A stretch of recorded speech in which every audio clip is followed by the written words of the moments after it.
What if I told you the next iPhone isn't just a new phone? It's Apple quietly picking a direction for the next decade? Because that's exactly what's happening here. With the iPhone 18 lineup, Apple isn't just tweaking things anymore. It's splitting the iPhone into two completely different paths. And depending on which one you choose, you're basically choosing the future you want. So let's start with something that sounds small, but actually says a lot. Remember that bright cosmic orange from last year? Yeah, that's gone. Completely scrapped. And instead, Apple's leaning into something way more subtle. A new finish they're testing called dark cherry. Picture this deep, almost wine-like red.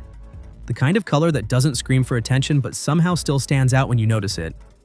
It's the sort of shade you'd expect on a luxury watch, not a smartphone.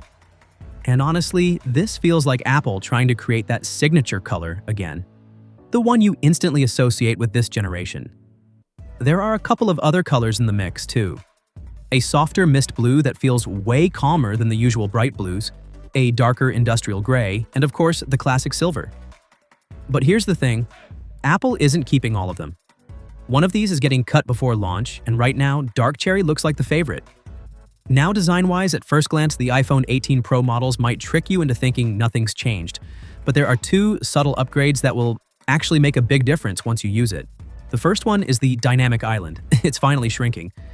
Apple's reworking the internal layout to free up more screen space, so everything just feels a bit less in your face. Notifications, live activities, they're still there, just less intrusive. And then there's the camera. Apple's smoothing out the whole camera bump situation.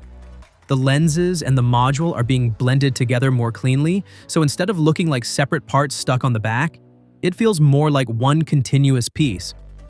It's one of those details you won't care about immediately, but once you notice it, older iPhones are going to start looking a bit unfinished. But all of that's not even the main event this year, because Apple is finally stepping into something it's been holding back on for years: the iPhone Ultra. This is Apple's first foldable.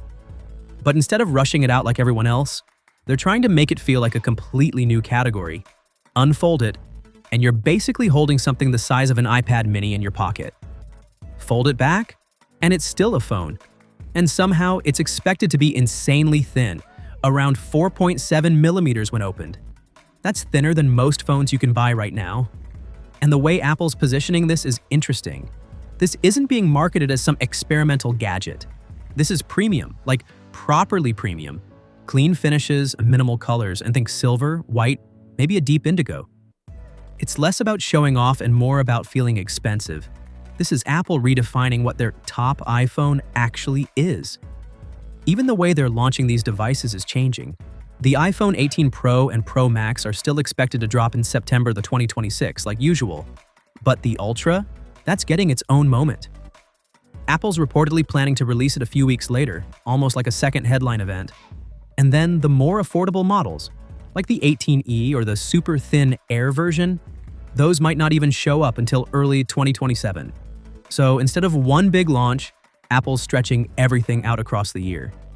More attention, more hype, more time in the spotlight. Which leaves you with a pretty interesting choice. Do you go for something refined and familiar, like the iPhone 18 Pro and that new dark cherry finish? Or do you go all in on the future with the Ultra? Because this time, it doesn't really feel like you can have both. Anyway, I'm curious. Which one would you actually pick?